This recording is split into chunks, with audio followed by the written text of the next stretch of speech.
Praise the lord. మన ప్రభువైన యేసుక్రీస్తు వారి శ్రేష్టమైన నామంలో మీ అందరికీ వందనాలు. ఈరోజు ఆ పరమ తండ్రి మనందరినీ ప్రేమించి అనుగ్రహించినటువంటి వాగ్దానము, మీ యందు దయ చూపవలనని యెహోవా ఆలస్యం చేయుచున్నాడు. యెహోవా న్యాయము తీర్చి దేవుడు. యెషయా గ్రంథము 30వ అధ్యాయం 18వ వచనం.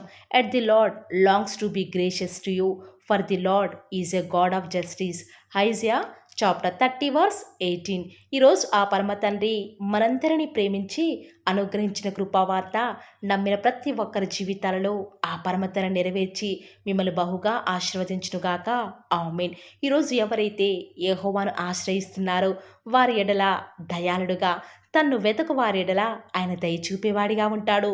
బహుశా ఈనాడు ఈ వాక్యం వింటున్న వారిలో అనేక మంది మీ పిల్లల వివాహ విషయంలో ఆలస్యమైపోతుందని బాధపడుతున్నారా? మీ శత్రువుల పక్షంగా మీ దేవుడు న్యాయం తీర్చే విషయంలో జాగు చేస్తున్నాడని విసిగిపోతున్నారా? మీ ఉద్యోగ ప్రమోషన్ విషయంలో దేవుడు ఎందుకు ఇంకా ఆలస్యం చేస్తున్నాడని విసుగు చెందుతున్నారా? ప్రియులారా, దేవుడు తన బిడ్డలైన వారి పక్షంగా కార్యం చేసే విషయంలో ఆలస్యం చేస్తున్నాడంటే బహుశా మీరు అడిగినవి వెంటనే ఇచ్చడం ద్వారా మీ జీవితంలో ఏదైనా నష్టం కలగవచ్చనే ఆ పరమ తండ్రి ఆ కార్యం ముందుకు వెళ్లకుండా ఆలస్యం చేస్తున్నాడేమో ఒక్కసారి ఆలోచించండి. ఈనాడు మీ జీవితంలో మీకు ఎంత ఆలస్యమైతే దేవుడు అంత గొప్పగా నీ జీవితంలో అద్భుతం చేయబోతున్నాడు. ఆలస్యం వెనక అద్భుతాలు చేసేవాడండి మన దేవుడు. ఆ ఆలస్యం దేవుని బిడ్డలకు ఎంత మాత్రమూ కూడా హాని చేయదు. ఆలస్యం వెనక ఆ పరమ తండ్రి మీ జీవితంలో మేలైనది దాస్తూ వస్తూ ఉన్నాడు.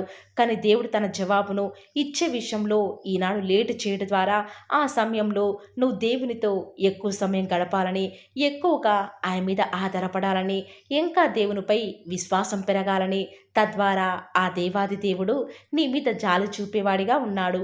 ఈనాడు బహుశా నీ శత్రువులు నిన్ను ఎంతగా ఇబ్బంది పెట్టినా, నిన్ను ఎంతగా నాశనం చేయాలని ఎన్నో రకాల ప్రణాళికలు నీ జీవితంలో ప్రయోగించినా కూడా వారంతా ఏకమై నిన్ను బాధిస్తూ ఉంటే కొన్నిసార్లు అప్పుడు అనిపిస్తుంది, నిజముగా దేవుడు దయాళుడు కదా, కరుణ చూపేవాడు కదా, మరి ఎందుకు నా దేవుడు నా శత్రువుల విషయంలో, పగ తీర్చే విషయంలో ఎందుకు ఆలస్యం చేస్తున్నాడు? దేవుడు ఉంటే నేను ఎందుకు ఇంత అన్యాయంగా హింసను భరించాలి? ఈనాడు నువ్వు పనిచేసే స్థలంలో నీకు అన్యాయం జరుగుతుందని ఈరోజు నువ్వు దేవుని నిందిస్తూ దుఃఖిస్తూ కూర్చున్నావా? అసలు దేవుడు ఉన్నాడా అనే ఆలోచన కూడా బహుశా ఈనాడు నీకు కొన్నిసార్లు రావచ్చు. కానీ నీ దేవుడు నువ్వు అన్యాయంగా బాధలు భరిస్తూ ఉంటే చూస్తూ తట్టుకోలేడు ప్రియులారా. ఖచ్చితంగా నీ శత్రువుల విషయమై ఆయన న్యాయం జరిగించేవాడు. హఠాత్తుగా వారంతా కూడా నీ కళ్ళ ముందే ఒక్కసారిగా నాశనమయ్యే విధంగా చేయటకు సమర్థుడు. ఆనాడు అబ్రహాం కుమారుడు ఇస్సాకు దాదాపు 40 సంవత్సరాల వయసులో తన తల్లి మరణించినా కూడా తన వివాహ విషయంలో దేవుడు ఆలస్యం చేసినా కూడా అందరికంటే శ్రేష్టమైన బహుమానాన్ని నా దేవుడు ఇస్తాడు అని నమ్ముతూ వచ్చినాడు. అందుకే తన సొంత నిర్ణయాలు తీసుకొనకుండా దేవుడు తన వివాహ విషయంలో ఆలస్యం చేసినా కూడా దేవుని వాక్యాన్ని ధ్యానిస్తూ దేవుని కొరకై ఆయన సహాయం కోసం ఎదురు చూస్తూ వస్తూ ఉన్నాడు. అబ్రహాం కూడా తన భార్య అయినటువంటి శారా మరణించిందని తన కుమారుడైన ఇస్సాకు విషయంలో ఎలాంటి తొందరపాటు నిర్ణయాలు తీసుకొనకుండా దేవుడు తన కుమారుని కరించేదాకా ప్రార్థనలు ఎదురు చూస్తూ వస్తూ ఉన్నాడు. దేవుడు తన తల్లి అయినటువంటి శారాకు దుఃఖ నివారణగా దేవుడు ఇస్సాకుకు రిబ్కాను అనుగ్రహిస్తూ వస్తూ ఉన్నాడు. ఈరోజు ఈ వాక్యం వింటున్న ప్రియ సహోదరి సహోదరుడా, ఈనాడు నువ్వు ఎదురు చూసే విషయంలో దేవుడు నీ యందు దయ చూపేదాకా ఆయన కోసం కనిపెట్టుకుంటున్నావా? లేక దేవుడు ఆలస్యం చేస్తున్నాడులే, ఎంతగా ఎదురు చూసినా కూడా ఇక ప్రయోజనం లేదు అని నీ జీవితాన్ని నష్టపరుచుకుంటూ వస్తూ ఉన్నావా? ఆనాడు కోనేటి దగ్గర పుట్టి గ్రుడ్డివాడు చూపు లేక అక్కడ దేవుని కోసం ఎదురు చూస్తున్నాడని ఆనాడు దేవునికి తెలియదా? ఎవరి దయా కరుణ లేక నిస్సహాయ స్థితిలో దేవుని సహాయం కోసం ఆశ పెట్టుకున్నవాడు. కానీ దేవుడు ఎందుకు ఆ గ్రుడ్డివాని విషయంలో వెంటనే చూపునివ్వకుండా ఆలస్యం చేశాడో, ఆలస్యం ద్వారా ఆ గ్రుడ్డివానిలో ప్రార్థన, దేవుని మీద విశ్వాసం బలపరచబడాలని, దేవుని కార్యం ద్వారా అందరూ కూడా దేవుని మహిమపరచాలని, ఆలస్యం ద్వారా ఆ గ్రుడ్డివాని జీవితాన్ని మార్చివేయాలని దేవుడు చక్కని ప్రణాళికను కలిగి ఉంటూ వస్తూ ఉన్నాడు. ఎప్పుడైతే ఆ యొక్క గ్రుడ్డివాడు దేవుని కోసం ఎదురు చూశాడో దేవుడు యొక్క గ్రుడ్డివారిని తన యొక్క కోరిక చొప్పున తన యొక్క ఆర్తనాదనను బట్టి స్వస్థపరుస్తూ వస్తూ ఉన్నాడు. ఈనాడు ఇస్సాకు వలె ఆ యొక్క గ్రుడ్డివాని వలె ఈనాడు నువ్వు కూడా దేవుని కార్యాల కొరకై ఎదురు చూస్తున్నావా? లేక కార్యాలు ఆలస్యమైపోతున్నాయి, ఇంకా ఎన్ని సంవత్సరాలని నేను ఎదురు చూడాలి, ఇక నాకు ఓపిక నశించిపోయిందిలే, ఇక దేవుడు ఏం చేస్తాడులే అన్న విధానంలో నువ్వు వెళ్ళిపోయి దేవుని విడిచిపెట్టి వస్తూ ఉన్నావా? ప్రియులారా, ఒక్కసారి మనకు మనం ఆలోచించుకుంటే ఖచ్చితంగా మనకి జవాబు దొరుకుతూ వస్తూ ఉంది. ఈనాడు నువ్వు ప్రార్థిస్తూ ఎంతో అలసిపోయి దేవుని విడిచిపెట్టావా? దేవుడు నా ప్రార్థన నిర్లక్ష్యం చేస్తున్నాడని దేవుని నిందిస్తున్నావా? కొన్నిసార్లు దేవుడు మన ప్రార్థనను ఆలస్యం చేయవచ్చు, కానీ అలక్ష్యం చేసేవాడు ఎంత మాత్రమూ కాదు ప్రియులారా. దేవుడు ఖచ్చితంగా నీ ప్రార్థనకు జవాబిచ్చే రోజు రాబోతూ ఉంది. ఖచ్చితంగా దేవుడు నీ సమస్యలకు న్యాయం తీర్చే రోజు రాబోతుంది. కానీ నువ్వు చేయాల్సిందల్లా ఒక్కటే, దేవుని కొరకై కనిపెట్టుకొని ఉండు. నీ పరిస్థితులు ఏమైనా సరే, నీ జీవితంలో ఎలాంటి పరిస్థితులు ఎదురవుతున్నప్పటికీ కూడా నిన్ను నడిపించే నీ దేవుడు నీకు తోడుగా ఉన్నాడు. కాబట్టి ఆయన యొక్క దయ కొరకై కనిపెట్టుకుంటూరా. నిర్ణయ కాలమున అది తప్పక జరుగును, జాగు చేయకవచ్చును అన్న లేఖనాల ప్రకారం ఆ పరమతను నీ జీవితంలో గొప్ప కార్యాలు జరిగించడానికి సిద్ధంగా ఉంటూ వస్తూ ఉన్నాడు. ఆ పరమతను నీ జీవితంలో కార్యం చేసేదాకా ప్రార్థన విడిచిపెట్టకు. ప్రార్థించే విషయంలో అలక్ష్యం చేయకు. ఎప్పుడైతే ఈ కార్యం జరగకపోయినప్పటికీ పర్వాలేదు, నా దేవుడు ఖచ్చితంగా జరిగిస్తాడు అని నువ్వు దేవుని కొరకు ఎప్పుడైతే ఆసక్తిగా ఎదురు చూస్తావో, దేవుని పక్షముగా గొప్ప కార్యం జరిగిస్తాడు.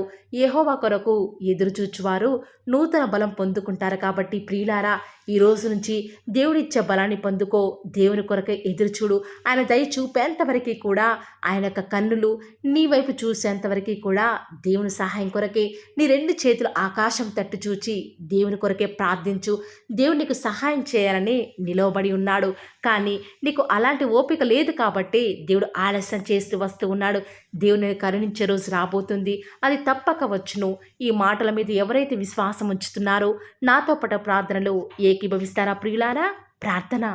నన్ను మమ్మల్ని మిక్కిలిగా ప్రేమించిన మా ప్రియ పరలోకమందున మా తండ్రి, జీవం కలిగిన దేవా, మీ బంగారు పాదములకు లెక్కలేని స్తుతులు స్తోత్రాలు చెల్లించుకుంటూ వస్తూ ఉన్నాను. ఎంతైనా కూడా మీరు నమ్మదగిన దేవుడవుగా అద్భుతాలు ఆశ్చర్యకార్యాలను మిమ్మల్ని నమ్ముకున్న బిడ్డల పక్షముగా నేటి వరకు కూడా జరిగించిన ఆత్మదేవ, మీకే స్తుతులు స్తోత్రాలు చెల్లించుకుంటూ వస్తూ ఉన్నాను. నిజముగా మీరు మమ్మల్ని ప్రేమించి ప్రతి దినం కూడా మా సమస్యలకు తగ్గట్టుగా, మేము ఏ దుఃఖ స్థితిలో ఉన్నామో ప్రతి పరిస్థితికి తగ్గట్టుగా నిత్యం మీరు మమ్మల్ని ప్రేమించి మాకు అనుగ్రహిస్తున్నటువంటి దివ్యకరమైన వాగ్దానాలను బట్టి వందనాలు చెల్లించుకుంటూ వస్తూ ఉన్నాను. నిజముగా తండ్రి, మీరు మా జీవితాలలో మాకు దేవుడవుగా, మాకు ప్రభుడవుగా మీరు ఉన్న విధానం బట్టి వందనాలు చెల్లించుకుంటూ వస్తూ ఉన్నాను. నిజముగానే తండ్రి, ఈరోజు మేము చేసే ప్రతి ప్రయత్నంలో కూడా ఆలస్యమైపోతుందని, దేవుడు మమ్మల్ని ఎందుకు కరుణించడం లేదని కొన్నిసార్లు మేము ప్రశ్నించే వారిగా, కొన్నిసార్లు దుఃఖించే వారిగా ఉంటూ వస్తున్నాము. మా యొక్క ప్రతి పతన స్థితిని కూడా ఈరోజు ఒప్పుకొనుచున్నాం తండ్రి. దేవా, మీ మీద కనిపెట్టుకునే మనస్సును మాకు అనుగ్రహిస్తూ రారా. ఈనాడు తండ్రి, న్యాయం తీర్చే దేవుడైన మీరు మా పక్షముగా ఉన్నారు కాబట్టి మేము ఏ విషయంలో కూడా చింతించకుండా మీరు న్యాయం జరిగించేదాకా, మీరు మా యందు కరుణ చూపేదాకా, మీరు మా యందు అద్భుతం జరిగించేదాకా ఓపికతో తండ్రి మీరు మాకు సహాయం చేసేంతవరకు కూడా మిమ్మల్ని వెంబడించే వారిగా మమ్మల్ని సిద్ధపరుస్తూ రండి. ఈరోజు ఎన్నో ఆటంకాలు తండ్రి, ఎన్నో అవమానాలు దేవా, ఎన్నో నిందలు తండ్రి, మిమ్మల్ని వెంబడించకుండా, మీ వైపు చూడకుండా మమ్మల్ని అందరినీ కూడా ఎంతగానో నరక యాతనకి గురి చేస్తూ వస్తూ ఉండగా, దేవా మమ్మల్ని జ్ఞాపకం చేసుకుంటూ రారా. ఈనాడు మీరు మమ్మల్ని కరుణించరా తండ్రి. దేవా, మీ వైపు మా కనులు చూస్తూ వస్తూ ఉన్నాయి తండ్రి. యజమానురాలి తను కరుణించేదాకా దాసి కనులు ఏ రీతిగా అయితే తన వైపు చూస్తూ వస్తూ ఉన్నాయో, యజమానుడు కరుణించేదాకా దాసుని కన్నులు తన వైపు ఏ రీతిగా తిరుగుతూ వస్తూ ఉన్నాయో, దేవా ఈనాడు మీ తట్టు చూస్తూ వస్తూ ఉన్నాము. ఒక్కసారి మమ్మల్ని కరుణించరా. కొండల తట్టు మా కన్నులు ఇచ్చున్నాం తండ్రి. మాకు సహాయం ఎక్కడి నుంచి లభిస్తుంది? భూమి ఆకాశం సృజించిన యెహోవాని మాత్రమే మాకు సహాయం లభిస్తుంది. కాబట్టి మీ వైపు చూస్తూ ప్రార్థిస్తుండగా మా జీవితంలో ఒక అద్భుతమైన కార్యాన్ని జరిగిస్తూ రారా.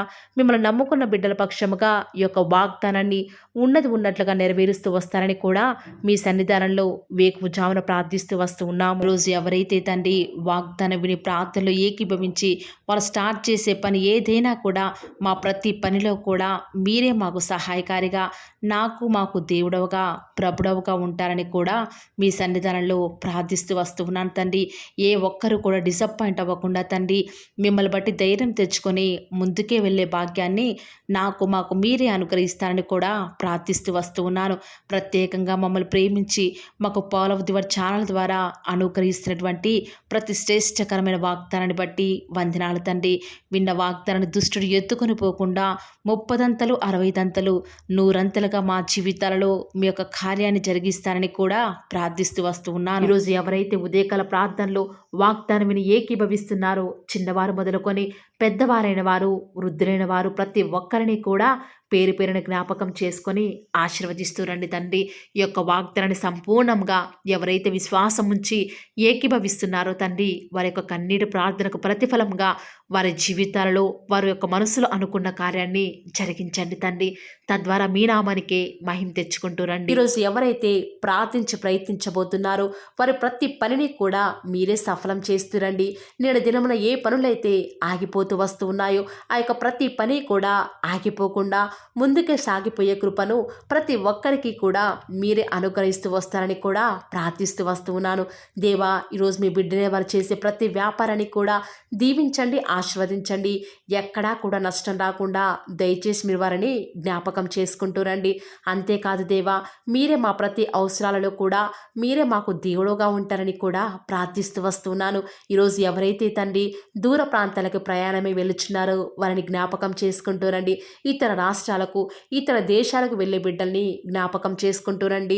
మీ ప్రియులైన బిడ్డలు ఎక్కడ ఉన్నా ఏ వ్యాపారం చేసినా మీ నామానికి మహిమ తెచ్చే విధంగా వారిని జ్ఞాపకం చేసుకుంటూ రండి దేవా. ఈనాడు ఈ లోకంలో మా కళ్ళ ముందే తండ్రి భక్తిహీనులైన వారు దేవుని ఎరగని వారు గొప్ప స్థితిలోనికి వెళ్ళిపోతుంటే వారిని చూసి మీ బిడ్డల వారు డిసప్పాయింట్మెంట్ అవ్వకుండా తండ్రి మీరు వారిలో ఉన్నారు కాబట్టి మీరు మమ్మల్ని ఖచ్చితంగా ఒకరోజు గొప్ప స్థితిలో ఉంచుతారని నిరీక్షణ కలిగి మేము జీవించే భాగ్యాన్ని మాకు మీరు అనుగ్రహిస్తురండి. బహుశా మాకు ఈనాడు ఈ లోకానుసారంగా ఏమీ లేకపోవచ్చు, కానీ ప్రతిదినం కూడా అన్ని లేని వారికి లేనటువంటి ఆదరణను ప్రతిదినం కూడా ఈ యొక్క Paul of the word channel ద్వారా మీరు మాకు అనుగ్రహిస్తున్నారు కదా తండ్రి. దాన్ని బట్టి మీకు వందనాలు చెల్లించుకుంటూ వస్తూ ఉన్నాను. దేవా, దయ చూపించండి తండ్రి. దయచేసి మాకు సహాయం చేయరా తండ్రి. మీ అంత విశ్వాసం నుంచి ప్రార్థిస్తున్నాం కదా, మా జీవితాలలో మీ యొక్క గొప్ప కార్యాన్ని జరిగిస్తారని కూడా మీ పాద సన్నిధిలో ప్రార్థిస్తూ వస్తూ ఉన్నాను. ఈరోజు ఎవరైతే తండ్రి దుఃఖంలో వేదనలో చెప్పుకోలేని పరిస్థితులలో తండ్రి అనారోగ్యాల గుండా వెళ్తున్నారో, ఐసీయూలలో ఉన్నారు, జనరల్ వార్డులలో ఉన్నారో తండ్రి, ఎవరైతే హాస్పిటల్ చెకప్ కొరకే వెళ్తూ వస్తూ ఉన్నారో తండ్రి, ఎవరైతే మరణపు పడకలో తండ్రి లేవలేని స్థితిలో తండ్రి మృత్యుతో పోరాడుతూ తండ్రి కనీస ప్రార్థనలు ఏకీభవించినటువంటి నిస్సహాయ స్థితిలో ఉన్నారో అట్టి బిడ్డల కొరకు ఈరోజు భారం కలిగి ప్రార్థిస్తున్నాను. ఒక్కసారి మీరు వారిని జ్ఞాపకం చేసుకుంటూ రారా దేవా. దయచేసి మీరు వారి యందు కృప చూపించండి తండ్రి. ఎవరు ఎలాంటి మరణకర పరిస్థితిలో ఉన్నప్పటికీ నీకు తండ్రి మీరే వారిని ఆజ్ఞాపించండి తండ్రి. వారిని లేవనెత్తండి. మా ప్రతి పరిస్థితులలో కూడా మీరే మాకు చాలని దేవుడుగా ఉంటారని కూడా మీ పాద సన్నిధిలో ప్రార్థిస్తూ వస్తున్నాను. ఈరోజు ఎవరైతే పిల్లలు లేరని బాధపడుతున్నారో వారికి సంతానాన్ని అనుగ్రహించండి దేవా. ఈనాడు సంతు లేని దానిని కుమారులు గల సంతోషం గల తల్లిగా చేస్తానని వాగ్దానం చేసిన దేవా, దయచేసి సహాయం చేయండి. అబ్రహాం వారిని దీవించండి తండ్రి. వారి యొక్క సంతానము ఇసుక రేణువుల వలె విస్తరించుటకు గాను మీరే వారికి సహాయం చేస్తారని కూడా ప్రార్థిస్తూ వస్తూ ఉన్నాను. డెలివరీ కొరకే సిద్ధపడుచున్నటువంటి గృహిణులను జ్ఞాపకం చేసుకునండి. గర్భిణీ స్త్రీలను ఆశీర్వదించండి తండ్రి. తల్లి బిడ్డలకు క్షేమకరమైన ఆరోగ్యాన్ని మీరే వారికి అనుగ్రహిస్తూ వస్తారని కూడా ప్రార్థిస్తూ వస్తూ ఉన్నాను. దేవా, ప్రత్యేకించి తండ్రి ఉద్యోగం లేదని బాధపడుతున్న యవ్వనస్తుల జ్ఞాపకం చేసుకోరా తండ్రి. వారి యొక్క ప్రతి పరిస్థితులలో కూడా మీ యొక్క సహాయాన్ని కోరుకొనిచుండగా దయచేసి కృప చూపించండి. మీరే వారికి తోడుగా ఉంటూ వస్తారని కూడా ప్రార్థిస్తూ వస్తూ ఉన్నాను. దేవా, ప్రత్యేకించి తండ్రి వివాహం ఆలస్యమైపోతుందని ఎంతోమంది ఆడబిడ్డలు యవ్వనస్తులు దుఃఖంలో ఉన్నారు. ఎన్నో ఉపవాస ప్రార్థనలు చేస్తూ ఉండవచ్చు. దేవా, దయచేసి వారు భారం కలిగి చేస్తున్న ప్రార్థనను అంగీకరించి తగిన సమయంలో తండ్రి వారి యొక్క వివాహం జరుగుట ద్వారా మీ నామానికి మీరే నామానికి మహిమ తెచ్చుకుంటూ వస్తారని కూడా ప్రార్థిస్తూ వస్తూ ఉన్నాను. ఇంకా తండ్రి, ఎవరైతే తండ్రి చెప్పుకోలేని సమస్యల చేత, ఇరుగు పొరుగు వారి దేవా సమస్యల చేత బాధపడుతున్నారో వారిని జ్ఞాపకం చేసుకొని వారికి సంతోషాన్ని అనుగ్రహిస్తారని, ఇప్పటి వరకు కూడా చేస్తూ వచ్చిన ప్రార్థన అంగీకరించినారని నమ్ముచూ స్తుతిస్తూ యేసుక్రీస్తు నామమున స్తుతించి ప్రార్థించి వేడుకొనుచున్నాం తండ్రి. ఆమేన్.